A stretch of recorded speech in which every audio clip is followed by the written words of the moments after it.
Hey guys, Blazin here. Today, in this video, I'm going to give some of my general thoughts on Killing Floor 2. So what is Killing Floor 2? Well, this game is a simple horde-based first-person shooter. This is just a fun game to either play by yourself or up to 6-player co-op.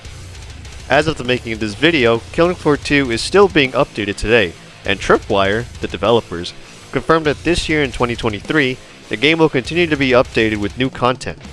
Now that's a way to do live service without calling or saying anything about a live service.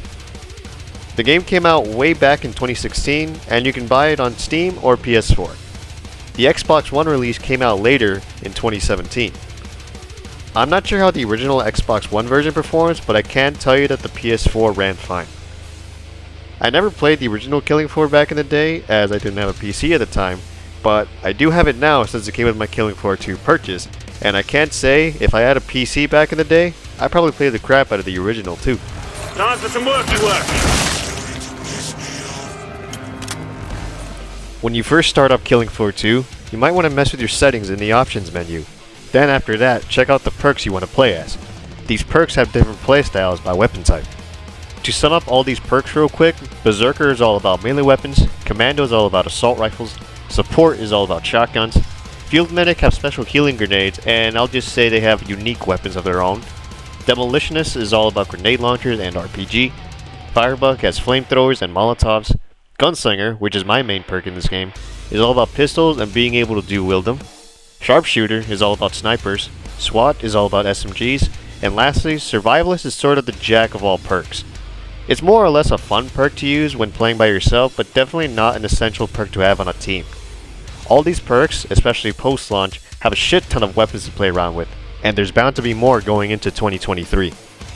Once you've chosen your perk, go to the gear menu and select the character you want to play as, which can be customized a bit.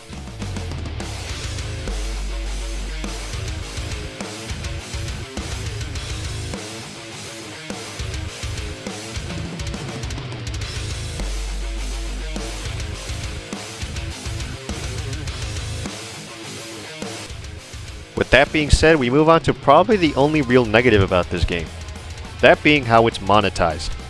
Granted, I think it's worth pointing out is that this game came out way before the whole Battle Pass era, and while there are loot boxes, it's not worth participating in anyways. Most of it is just weapon skins, and you'll rarely get any cosmetics for your character. Also, there's duplicates which kinda suck, but they can be recycled for materials. Something else stupid about this game is that some loot boxes aren't free to open. What I mean by that is sometimes you'll earn a loot box, but you need to buy a key with real money that costs $2.50. This is so fucking stupid, I refuse to do that, so I just say fuck it, I'm just gonna recycle this loot box and get crafting materials instead because it's free.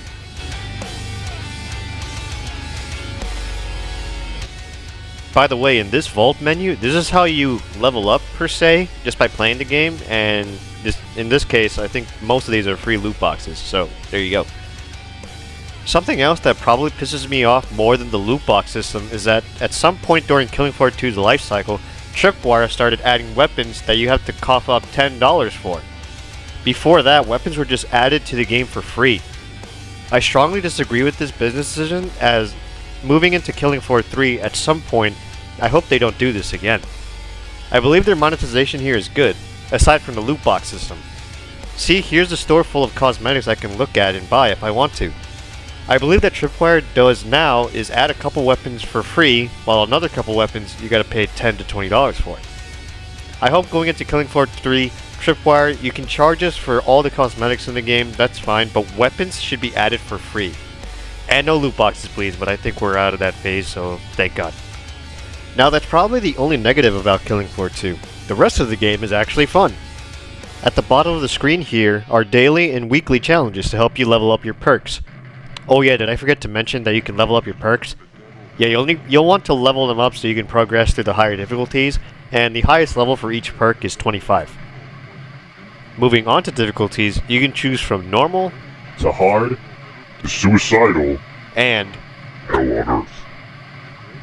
you can see in the description that each difficulty has a recommended level you should be at. Trust me, don't start the game at level 1 and play on Hell on Earth, because you'll probably pass through the first wave, but probably die after that. You can choose the amount of waves you want to play, and a few game mode variants. There's Survival, which is standard, the Weekly, which is pretty much like mutations like Left 4 Dead 2, so game settings will be altered, Endless, which speaks for itself, and Objective, which can offer something like hold down an area for one wave, for example. The game gives you something else to do other than just surviving. That being said, there's one more game mode that's only exclusive online, and that's a versus mode. You can take control of Zeds, which is what the zombies are called in this game, and attack survivors. Hold up, I'll get to enemies in just a second. Next thing I want to talk about is the shit ton of maps that have been added since launch. I mean, there's plenty of maps to choose from, and not all of them are from Tripwire. Some of them are modded maps that Tripwire chooses from the community and add them officially in the game for everyone, even on console.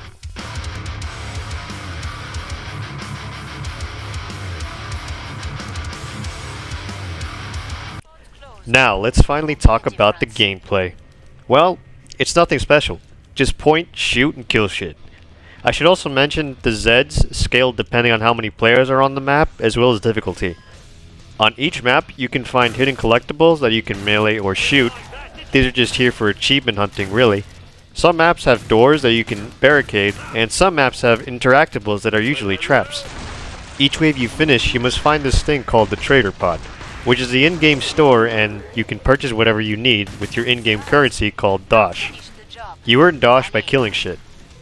Something else you can do is share DOS amongst your buddies if someone is poor and weak and can't kill shit as much as you can. You're also not limited to a 2-weapon system. Instead, the game limits the amount of weapons you can carry by weight. So you can typically carry 3 weapons on you, but if you've got a big weapon, you might be limited to 2. You can heal yourself if you take too much damage, but be careful as it's on a recharge timer, and the timer increases depending on the amount of players there are. There is also an armor system that helps you take half the damage from your health, and can be prepared at the Trader Pod. Not dead yet! I'll sort that! Loads more where that came from!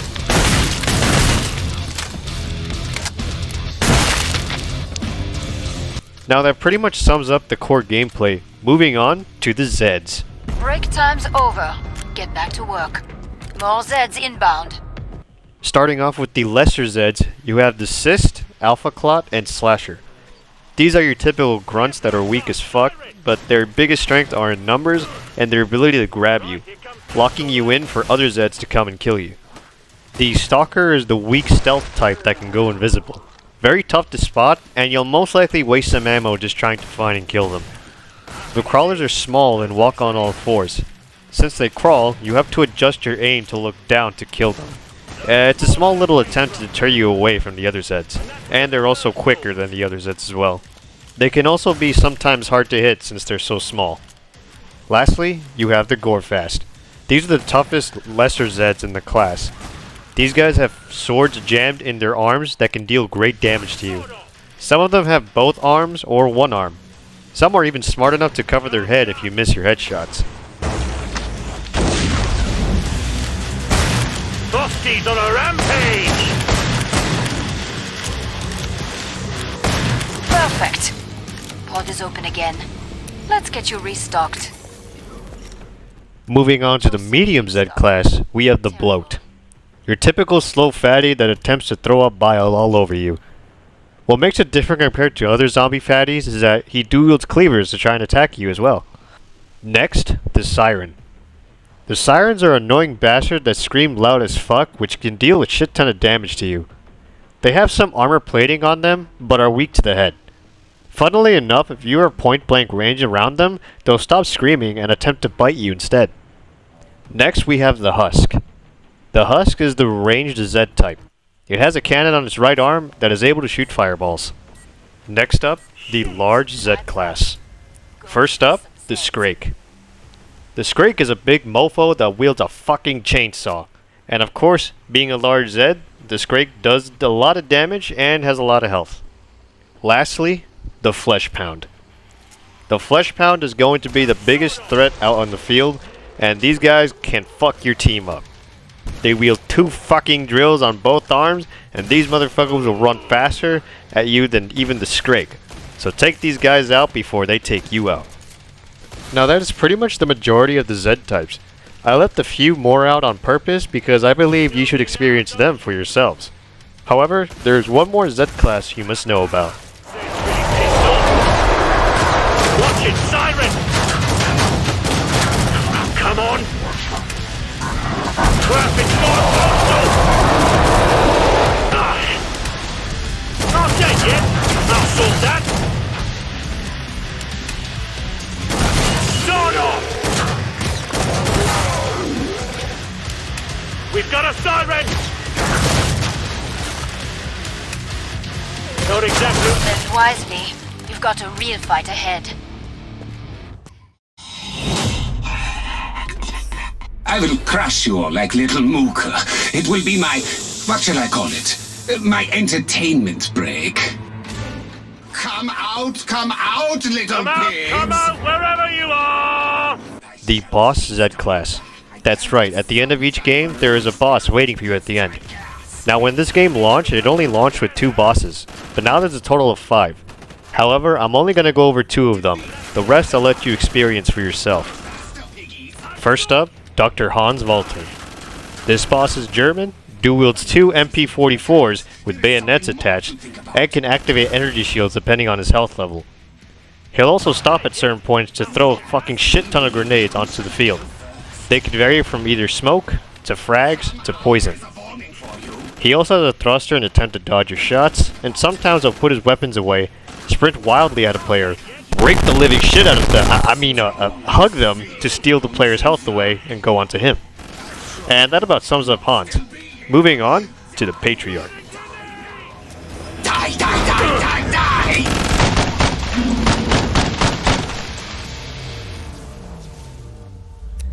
Mission accomplished. Good work. What have you done, you murderers? You vile creatures! I hate playing hide and seek. The Patriarch is actually an original boss from the first Killing Floor. However, he's much more upgraded in Killing Floor 2. This ugly mofo wields a fucking Gatling gun and can go invisible with less audio too. On top of that, he also comes with a couple types of launchers. He can launch rockets around him like mortar strikes, or he can launch rockets directly at players. Another thing he can do is this weird tentacle thing that comes out of his belly button, grab you, and Sparta kick your ass. One last annoying thing he does is that when he's low on health, he'll go invisible and run away to go heal himself. You can kill him quickly before he heals himself, albeit this is difficult at times. This is due because he turns invisible, and other Zeds start to spawn in an attempt to stop you. He can also heal himself 3 times, but each time he heals it's less, so it can sometimes be annoying. This depends on you and your team, really. It is possible to kill him before he heals. Damn it, Frosty, move! You know me now, don't you? I'm grabbed!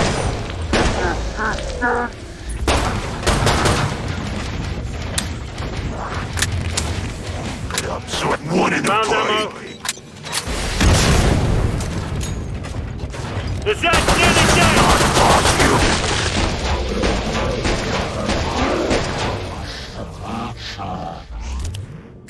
Don't mind if I do. Mission accomplished. Good work. Closed. Well, that about sums up Killing Floor 2. You can buy this game for around 20 bucks on Steam, or 40 bucks on console. I put in a lot of time in this game, both when I played it on PS4 and now on PC. If you enjoyed this video, please leave a like and share this video with your friends. I really don't consider myself a good game reviewer, as there are definitely channels out there that do that better than I can, but sometimes I'll poop out a few here and there. Look alive, Please consider subscribing to the channel as I try to reach 1,000 subscribers this year. I make videos on shooters, survival horror, and fighting games, so if any of those genres interest you, check out my channel. And with that said, until next time, peace.